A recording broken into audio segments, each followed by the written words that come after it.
Hey guys, today on JD Cars we're going to be replacing the JBE junction box module on this 2007 BMW 3 Series.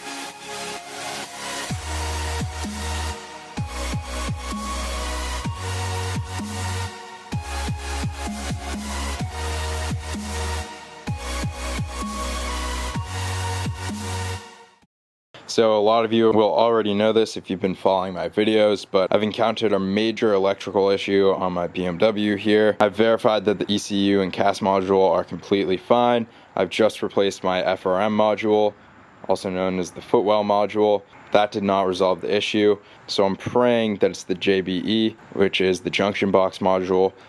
Almost all of the communications pass through that module, which is located in the glove box inside the car here. So we're going to be replacing that. Hopefully that will resolve the issue. So as you can see, my workspace here is pretty limited.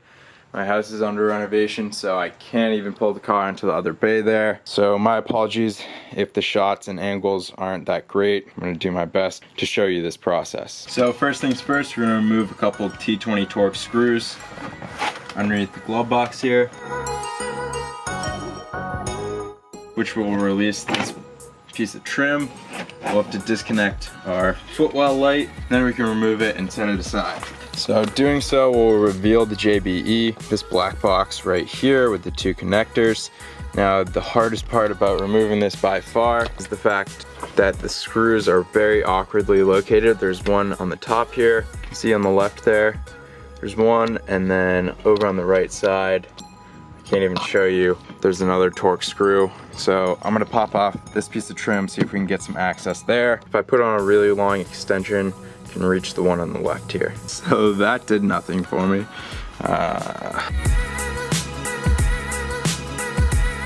So I just removed a bunch more T20 torx screws from around the perimeter of the glove box here, and I pulled off the dash trim, but it still appears to be secured. So I'm gonna pop off this trim and I'm gonna pull out the cup holder, see if we can gain some more access.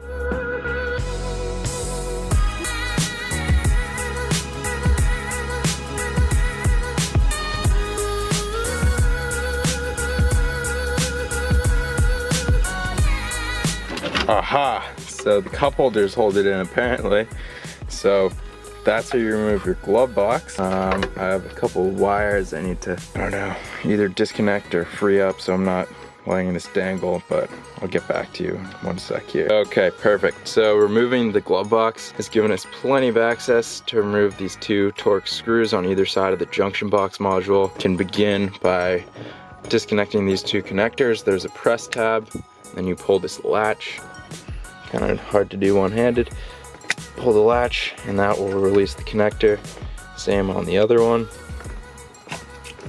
So after removing the two torx screws, you should be able to pull the module out like so, and you'll have one more connector on the back here. To disconnect this, you'll see on the right end there's a pull tab. You're gonna have to pull that out, which is gonna release the connector.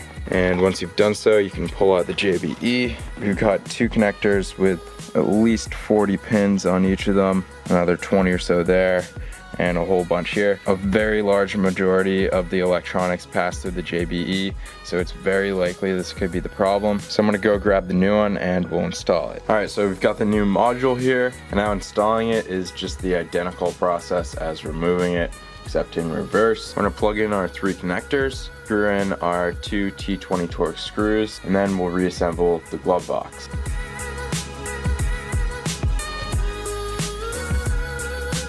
So I haven't been filming every step just so I can keep moving along here. We push the glove box into place, get it loosely fit, reinstall our cup holders here to secure it. We'll reinstall the cup holder trim, dash trim, and the numerous T20 screws that go around the perimeter of the glove box. Once you've successfully reinstalled the glove box like so, all that's left to do is reinstall our footwell trim underneath here using the two remaining T20 torx screws. So that completes the replacement of your JBE module. At this point, I'm gonna go reconnect the battery here, and I'll put the key in and see what happens. Cross your fingers on this one. I really hope this works. Guys, it worked! It worked! The Beamer is back, baby!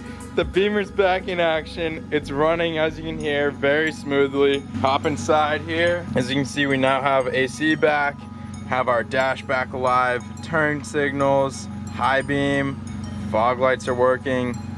Everything in here is once again working properly. Hazard lights, DTC button, everything appears to be functioning properly. Oh my gosh, this is such a relief. As you can see from the dash here and all these lights popping up, the modules do need to be coded to the car. I'm gonna have a specialist do so remotely using our Windows laptop and TeamViewer. He can remotely code the modules and this will be completely back to normal. Alright, so I'm currently working with a renowned coding expert who goes by the name MyBeamerBrain. We're connected here on TeamViewer so he can remotely control my laptop from where he's based.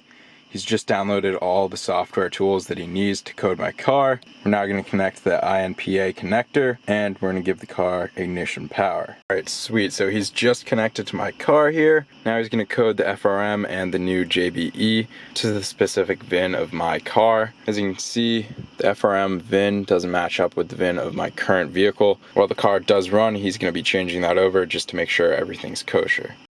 As you can see, my BeamerBrain knows his stuff. He's ripping through here, coding the new modules to the VIN of my car. He just did the JBE, I believe, and he's now doing the FRM. Alright, so currently flashing the FRM, as you can see here. By the way, my BeamerBrain has been an absolute pleasure to work with. He's an absolute expert and BMW genius, so if you have any coding needs at all, or you ever have to replace a module like this, be sure to check out my BeamerBrain. Alright, so it's about midnight now. I just finished up the coding with my BeamerBrain. He did a fantastic job, and I really couldn't have done this job without him. So a huge thank you to my BeamerBrain for making this repair possible. As you can see, we also coded out the amber corner lights. So it's just the halos. All of the controls inside are now back up and running and working properly. So that's going to wrap up this video on the replacement of the junction box module and the recoding of the FRM and JBE. Again, a huge thank you to my BeamerBrain for making this possible. Please leave a like below and subscribe if you've yet to do so. And I'll see you next time on JD Cars.